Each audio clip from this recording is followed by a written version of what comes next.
Sebastiano del Piombo circa 1485, died June 21, 1547.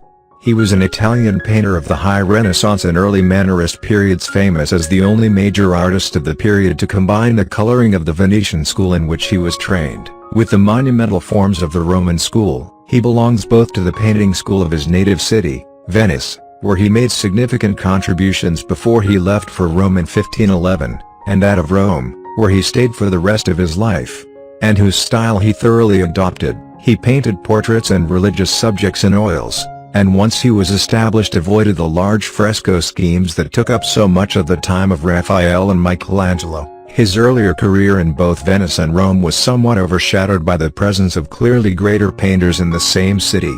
But after the death of Raphael in 1520 he became Rome's leading painter.